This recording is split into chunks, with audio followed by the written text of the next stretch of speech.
안녕하세요. 뉴스반장입니다. 우리를 위해서 우리의 권력을 행사할, 우리의 운명을 결정할 사람이 어떤 사람이 더 나은지를 연구하십시오. 누가 지나가는 말로 카더라, 누가 가짜 뉴스로 만들어서 엉터리로 가르쳐준다고 거기에 넘어가지 말고 맞습니다. 선택을 하되 연구를 해야 됩니다. 그것도 투자를 해야 돼요. 투자를 해서 우리를 위해서 내 운명을 결정할 그 도구를 잘 고르십시오. 똥막대기인지 정말로 호미인지 잘 골라야 되지 않습니까? 그래서 이재명 여러분, 절망하지도 말고 실망하지도 마세요. 우리는 위대한 국민들이고 전 세계에서 식민지에서 해방됐으면서도 민주화와 산업화를 동시에 이룬 유일한 나라입니다. 그리고 부패한 권력자들이 만든 이 국가적 위기도 언제나 우리 힘없는 평범한 사람들의 힘으로 이겨왔습니다. 앞으로도 대한민국은 전 세계가 선망하는 선도적인 나라가 될 것입니다. 그렇게 만들 자신 있죠? 네! 그건 바로 정치인들이 하는 일이 아니라 바로 우리 자신, 여러분들이, 우리 국민이 하는 것들입니다. 맞습니까? 네! 영찬도 새로운 나라로 함께 나아가 봅시다, 여러분! 그 어떤 말로도 표현이 안 됩니다.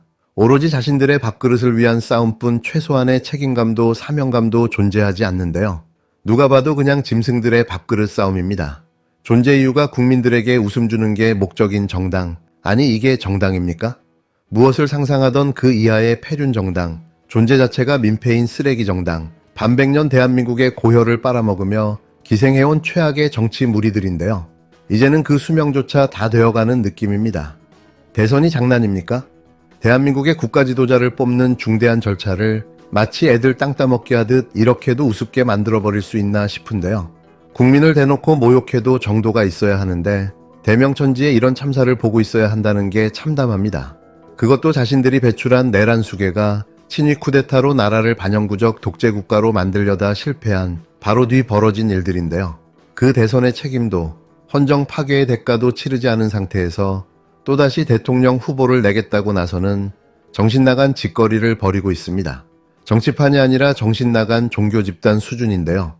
교주만 바뀌었지 교리는 그대로입니다. 이 무리들은 존재 자체가 국가적 재앙인 거죠. 그 전당대회가 끝난 지 6일 됐는데 이제라도 우리 김문수 후보님 우리 의총을 방문해 주실 것을 환영합니다. 근데 내용은 솔직히 대단히 실망스럽습니다. 우리 의원들께서 기대하신 내용과는 완전히 동떨어졌다고 생각을 합니다. 긴 말씀은 안 드리겠습니다. 지도자라면, 그리고 더 큰 지도자가 되려는 사람이라면 자기 자신을 버릴 줄도 알아야 됩니다. 긴 말씀 안 드리겠습니다. 이걸로 마치겠습니다.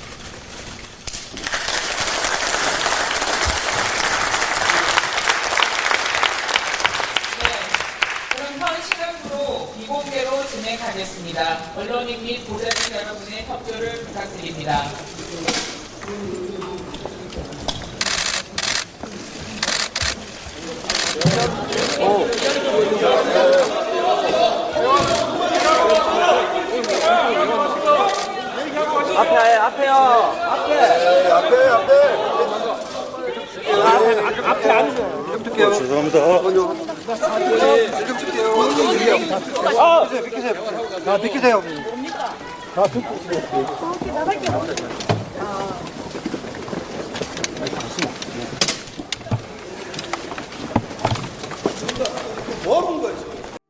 지금 국힘당 내부에서는 김문수 후보와 무소속 한덕수 후보의 단일화를 놓고 피 터지는 갈등이 벌어지고 있는데요. 법원은 주말로 예정됐던 국힘당 전당대회를 금지해달라는 신청을 모두 기각했습니다. 이제는 국힘당 스스로 이 내분을 정리해야 하는데요. 그런데 당연히 인용될 거라 생각됐던 가처분 신청 기각은 누가 봐도 이상했습니다. 그래서 왜 이런 상식 밖의 판결이 나왔나 따져봤는데요. 문제는 또 판사였습니다. 서울남부지법 민사합의 51부 권성수 수석부장판사의 판결이었는데요. 이 판사 좀 많이 수상합니다. 그래서 권 부장판사가 내린 판결들을 찾아봤는데요. 의외로 참 투명한 판사였던 권 부장판사의 판결을 보니 왜 이런 판결이 나왔는지 납득이 됐습니다. 그는 누가 봐도 친윤석열 정권의 판사였는데요. 정부의 입장에서 또 국힘당 입장에 유리한 판결을 내릴 수밖에 없는 그런 판사였던 거죠.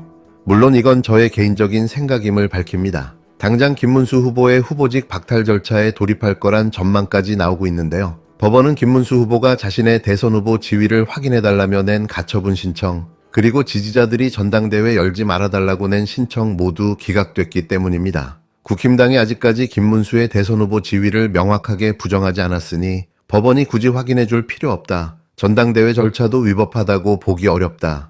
정당의 자율성과 재량을 보장해야 한다는 판단인데요. 판사의 정체를 알고 판결 내용을 확인하니 실소가 터져 나왔습니다. 특히 주목할 부분은 당원 여론조사에서 단일화 찬성이 80% 이상 나왔고 김문수 본인도 경선 당시 단일화 가능성을 언급했다는 점을 들며 김문수의 당무 우선권을 무조건 보장할 필요는 없다고 밝힌 대목인데요. 하지만 문제는 그 다음이었습니다. 국힘당 지도부가 단일화 수준이 아니라 아예 김문수의 후보직 자체를 박탈하는 방향으로 밀어붙일 가능성까지 언급되고 있다는 건데요. 국힘당 의원들은 9일 오후 의원총회를 열고 여기서 단일화 여론조사 결과를 공유한 것으로 보입니다. 공직선거법상 당내 여론조사는 언론 공표가 금지되어 있어 보도는 안 되지만 내부 판단 기준으로 활용할 수 있는데요. 한덕수가 우세하게 나올 경우 지도부는 단일화 또는 후보 교체 절차를 곧바로 추진할 수 있습니다. 그야말로 대선 후보를 내쫓는 정당 사상 초유의 상황이 벌어지는 건데요. 정당이 뽑아놓고 며칠 만에 스스로 날려버리는 이런 막장극은 유례가 없습니다. 김문수 측은 강하게 반발하고 있는데요. 법원이 김문수를 정당 후보로 인정했는데 그 지위를 당이 멋대로 박탈하겠다는 건 있을 수 없다. 공표도 못하는 여론조사로 후보를 갈아치우는 건 정당성 없다며 강경하게 대응했습니다. 대선 후보 등록 마감까지 하루밖에 남지 않은 시점에 보수 진영이 자충수의 자충수를 거듭하며 대권 구도 전체를 흔들고 있는데요. 개폭망도 이런 폭망이 없는 거죠. 자멸이라는 말이 이럴 때 사용하는 말이 아닌가 싶은데요. 이쯤 되면 정당이라기보단 국민 혈압을 올리는 국가적 해악 세력이라 봐야 맞는 거죠. 이 나라 정치의 수치이자 유권자에 대한 모욕 그 자체입니다. 그런데 말입니다. 왜 또 법원까지 나서서 한덕수에게 기회를 만들어준 걸까요? 아무리 생각해도 도무지 납득이 되지 않는 상황인데요. 경선에도 출마하지 않고 국힘당에 입당도 하지 않은 한덕수에게 단일화라는 이름으로 후보직을 상납하려는 모습은 상식적으로 이해되지 않습니다. 이 난리를 피우면서까지 한덕수를 밀어붙이는 이유가 도대체 뭘까? 의문이 꼬리에 꼬리를 물었는데요. 이날 나온 이 비정상적이고 기괴한 법원의 판결을 보면서 문득 한 가지 끔찍한 생각이 스쳤습니다. 이제 남은 수는 이재명 후보에게 필요하다면 물리력까지 동원해서 제거하려는 시나리오 말고는 없다는 결론입니다. 만약 이 시나리오가 이미 기획됐고 지금 그 실행을 위한 각본이 돌아가고 있는 거라면 정말 소름 끼치는 일인데요. 물론 이건 어디까지나 저의 주관적인 생각임을 먼저 밝힙니다.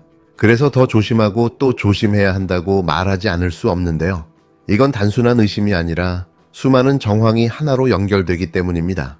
내란 세력의 입장에서 만약 이런 상황이 벌어진다면 김문수가 대통령이 되는 건 절대 용납할 수 없는 시나리오인 거죠. 저는 그렇게 생각합니다. 이제껏 왜 그렇게 한덕수를 띄우는가? 그 질문에 수없이 답을 찾으려 했지만 납득할 수 있는 설명은 단 하나뿐이었는데요. 바로 김문수를 배제하기 위한 사전 정지 작업이자 한덕수 체제로 윤석열 시즌2의 부활 시도였다는 겁니다. 이날 권성수 판사의 판결을 보고 제 생각은 거의 굳어졌는데요. 이건 단순한 법적 해석의 문제가 아닙니다. 내란 세력들의 정권 연장을 위한 마지막 노림수가 지금 벌어지고 있을 수도 있는 거죠. 다시 한번 강조하고 싶은데요. 이재명 후보를 반드시 지켜내야 합니다. 조희대 대법원장이 사퇴를 할까요, 안 할까요? 저는 그날 조희대 씨가 판결문이 있는 걸 보면서 네. 정확히 윤석열이 개헌 포고하는 게 저도 비슷한 느낌 떠올랐어요. 받았어요. 만약에 저 때의 대법관을 국회에 불러서 청문회를 하게 되면 아마 누군가 그렇게 얘기할 것 같아요. 절차적, 형식적으로 흠결이 있는 전원합의체였습니다라고 얘기할 것 같아요. 꼭 그런 느낌이었어요. 포고령 1호, 이재명의 출마를 금한다. 포고령 2호, 민주당의 후보 배출을 금한다. 포고령 3호, 국민은 대법원이 인정하는 후보에게만 투표할 수 있다. 꼭 이런 폭언을 읽는 상황이었단 말이에요. 그러니까 그런 걸 보면서 저 사람 완전히 그 윤석열의 하위 호환형이구나. 윤석열보다 조금 더 겁이 많으면데도 윤석열하고 똑같은 종류의 인간이구나. 그래서 그 뒤에 보일 행보도 비슷할 거라는 생각이 들어요. 그러니까 지금 뭐 윤석열도 계속 사퇴 얘기 나오고 헌재에 끌려가서도 끊임없이 변명하고 다른 사람들한테 책임 떠넘기고 정말 비루한 모습들을 끝까지 보여줬잖아요. 무책임하고 비루하고 치사한 모습들을 보여줬는데 조희대도 그럴 것 같아요. 왜냐하면 이제 이 걱정이 이거예요. 그러니까 전국 대법관 회의가 나오고 법관들이 사퇴 성명을 내고 제3의 사법파동이 되는 셈인데 그래도 당장 사퇴하기보다는 한 달 내로 사퇴하겠다. 뭐 이런 정도의 그 좀 성명을 내고 발표를 하고 마지막 기회를 또 엿볼 것 같아요. 아직은 한 가지가 남아 있어요. 이재명 출마를 저지할 뭐가 방법이 있습니까? 한 가지가 남아 있죠. 물리적 제거라고 하는 거죠. 아, 물리적 제거. 저는 저 사람들이 그 기회를 끝까지 포기하지 않을 거라고 봐요. 저도 그 가능성이 생각합니다. 있습니다. 예, 끝까지 저도. 포기하지 않을 거기 때문에 네. 아직도 기회는 남아있다. 아직도 우리가 승리할 기회가 남아있다고 생각할 거고 그렇기 때문에 한덕수, 김문수 가지고 저렇게 난리를 펴는 것이고 조희대가 저렇게 버티는 것이고 직위원회가 저렇게 버티는 거라고 저는 생각을 하거든요.